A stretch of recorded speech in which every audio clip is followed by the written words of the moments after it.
Ravi Venkatesan, why is it so hard for foreign companies to win in India, to conquer the chaos? Well, India has always been a difficult place to do business, but in the last 5-6 years, it appears to have got much harder. And it's the levels of corruption are off the charts. Lots of crony capitalism. The bureaucracy is just really grindingly slow. Infrastructure is bad, and so when you put all these things together, it's a hostile place for all businesses, but multinational companies have a particularly hard time. So that's one reason. A second reason is if you look at the income pyramid, everybody talks about the great Indian middle class, but the way it works is there's a small affluent society at the top, roughly the size of Australia, but the big prize is the emerging middle, which is in numbers the size of Germany and UK combined. Now that's a large market, but to crack that is incredibly difficult. And we can talk about how McDonald's did it and some other companies did it, but it requires a tremendous amount of innovation. It requires a long-term perspective. You need to be willing to make investments and not see a return for 5 to 10 years. Very few companies are willing to do that. Well, with 1.1 billion people in India, the payoff is clearly there despite all those problems. Can you give me an example of how you helped conquer that chaos when you were chairman of Microsoft India? Yeah, sure. Well, one of Microsoft's big challenges in India, particularly when I joined in 2004, was piracy. It turns out that India is a high piracy market. 75% don't pay for the software they use, and that's a big deal. And so, as usual, we began to talk to the government about enforcement and so on and so forth. And then a minister pointed out to me that copyright in India means the right to copy.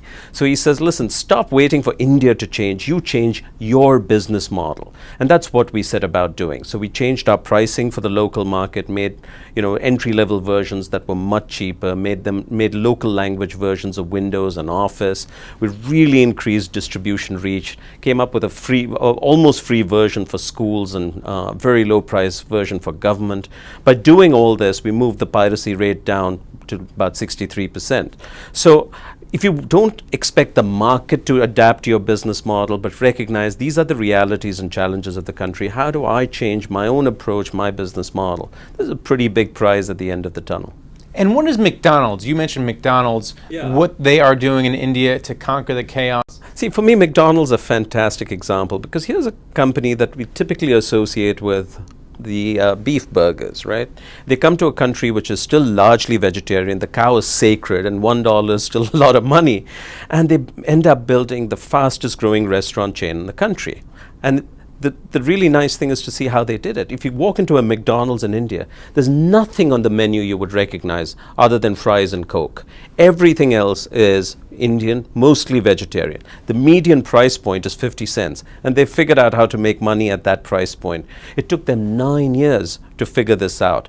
They took 7 years to figure out how to grow the right kind of potatoes in India in order to make fries. But when they cracked the code finally, now they're just stamping out restaurants. They're up to 300 and heading to 500 by 2015. So if you say, hey, listen, let me adapt to the market, and you have the tenacity to do that, it's a huge prize. And then finally, what about Indian companies, homegrown Indian companies taking on the world as opposed to multinationals coming into India? Because India creates an enormous amount of CEOs. They export a lot of CEOs, and it's a very entrepreneurial society. Indeed. So what's going on in terms of internal growth in India? Well, first, I think you've asked two questions. Are we seeing more and more Indian companies growing global? Absolutely, yes. Particularly as conditions in India right now are tough and tight. They're saying, why should we invest at home? Let's look overseas. In fact, earlier this week, Apollo Tyres in India bought Cooper Tyres out here, one of the largest transactions of recent years. So you're seeing more Indian companies becoming global. Now, Time magazine had a cover story not too long ago which said India's most successful export CEOs. It turns out that if you want to grow leaders, the way you do it is by taking bright, sort of passionate people and giving them big challenges. And they pretty much stretch and rise to to meet the challenge. And so you take a country like India it's just full of adversity and challenges. And so it's sort of a natural incubator for this kind of growth. And there's the old proverb that says adversity is the mother of invention or something of that sort. And so any environment where you've got tough challenges will naturally breed entrepreneurs and innovators, and India is no exception. Thanks a lot. Hey, thanks a ton.